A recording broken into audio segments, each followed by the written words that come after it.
এর জন্য আমি একটা কড়াইয়ে হাফ কাপ দুধ নিয়েছি, তাতে দিয়েছি সামান্য পরিমাণে লবণ। এবার দুধটাতে বলক চলে আসলে তাতে দিয়ে দিব একটা এলাচ। এরপর আমি তাতে দিয়ে দিব 2.5 চামচ চিনি। চিনিটা গলে গেলে তাতে দিয়ে দিব এই গোল চামচের 1 চামচ ডেসিকেটেড কোকোনাট। কিছুক্ষণ দুধের সাথে এই ডেসিকেটেড কোকোনাটটা মিশিয়ে নেওয়ার পর তাতে দিয়ে দিব আমি আগে থেকে ভেজে রাখা তিল। তিলটা দেওয়ার পর আমি খুব ভালোভাবে এটাকে নাড়তে থাকবো। নাড়তে নাড়তে দুধটা যখন শুকিয়ে আসবে, নারকেলটা যখন একদম ঝুরঝুরা হয়ে যাবে, তখন আমি এটা কড়াই থেকে নামিয়ে নিব। নারকেলের পুরটাকে আমি একটা প্লেটে নিয়ে নিয়েছি। এবার এতে দিয়ে দিব আমি 1 চামচ ঘি।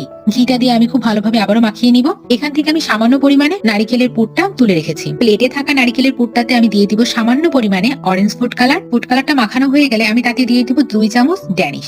এই ড্যানিশটার ভিডিও আমার নেওয়া হয়নি। কালারিং নারকেল থেকে আমি সামান্য পরিমাণে নারকেল আমার হাতে নিব। এবার এটাকে একটু চ্যাপটা করে তার ভিতরে আমি সেই আগে থেকে তুলে রাখা সাদা কিছু নারকেলটাকে মাঝখানে দিব। আলতো হাতে গোল করে নিব। এবার আমি এখানে নিয়ে নিয়েছি একটা পেন। এই পেনের উল্টো মাথা দিয়ে আমি এই চেরিগুলোর উপরে চাপ দিয়ে নিব। এবার একটা ফুলের ডাটি এই চেরিগুলোর উপরে আমি বসিয়ে দিব। তো রেডি হয়ে গেল আমার একদম কিউট অরেঞ্জ চেরি।